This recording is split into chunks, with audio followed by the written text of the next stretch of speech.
And it wasn't supposed to be anything big, but we were going into the landing zone to pick some guys up.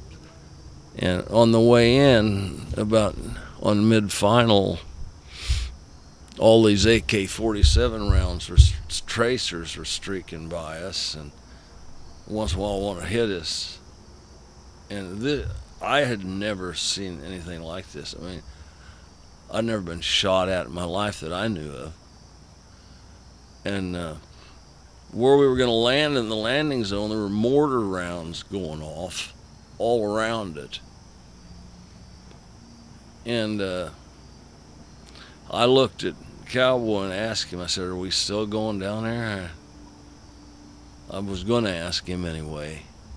I mean, it's awful hot, but the words just wouldn't leave my mouth. I mean, it was, I just couldn't believe it was happening. It was a sensory overload. And we went right from the frying pan to the fire. And he brought it right in, set it down on the pad. A mortar round hit close enough to hit shrapnel and dirt on the ship. It rocked us. Another round come through my windshield, the plexiglass, and I saw it really, but then again I really didn't see it because my brain, it's like it had abandoned the area of operation because it could not handle that much input. I mean, this couldn't be happening, could it? But anyway, then there were several thuds, 4 of them as I recall, and they threw 4 wounded troops on board. One of them had to be carried. And we took out, and we heard several more pings in the aircraft as the North Vietnamese shot at us, so we took a few more hits. But we made it out of the hellhole, and we started back to Camp Holloway to the medical pad. And my job was to listen to the radios and handle the radios, and he was to fly the aircraft. And this was my first mission. And they expected you to listen to 3 radios at once, like I had mentioned.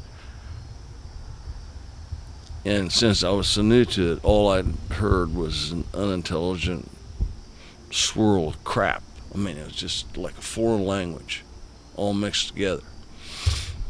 But about then, something touched me in the left side of my neck softly.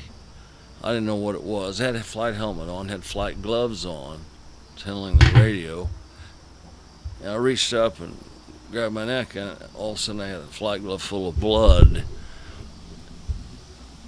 And I thought maybe I'd been shot because I didn't know, I'd never been shot before, and I thought maybe sometimes I didn't feel anything.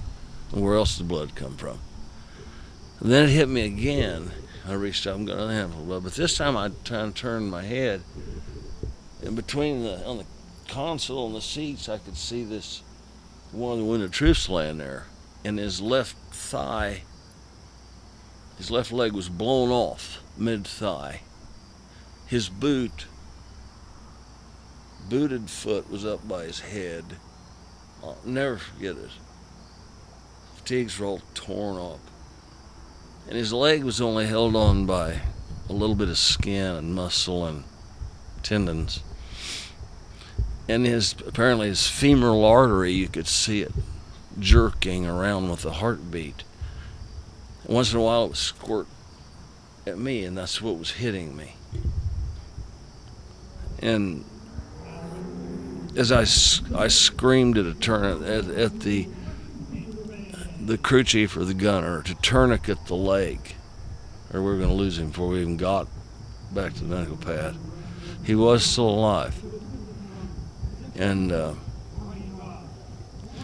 But I didn't know what was going on under his flak vest or anything, whether he had more wounds than that, I don't know. But anyway, as I said that, I looked at him, and I looked at his face, and you couldn't hear what he said.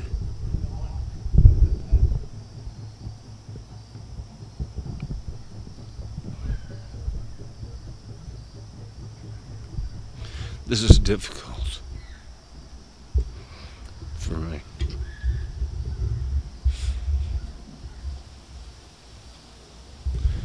You couldn't hear what he was saying, but you could read his lips.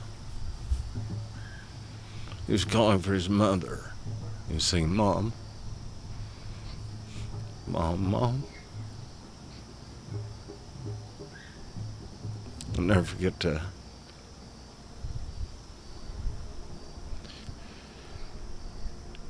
I know he was alive when we got him back to the medical pad at Pleiku.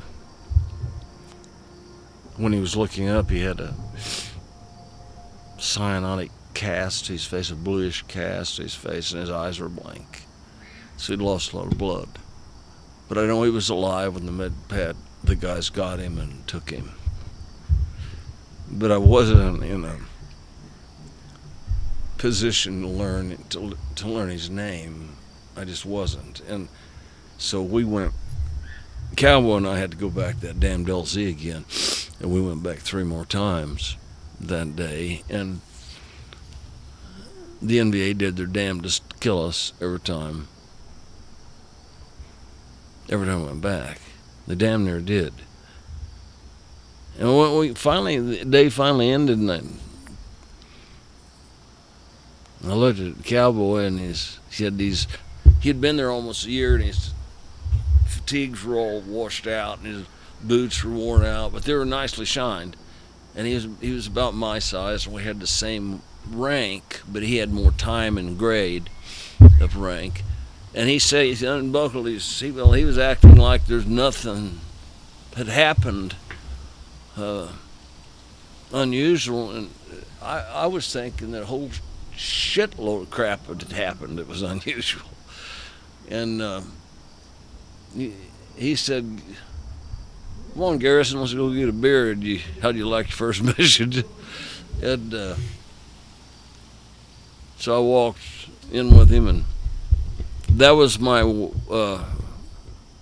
first mission, my first initiation into combat. I think you could say that was enough for one day. I remember my thought at the time was, how in the hell do they expect anybody to live through a year of this?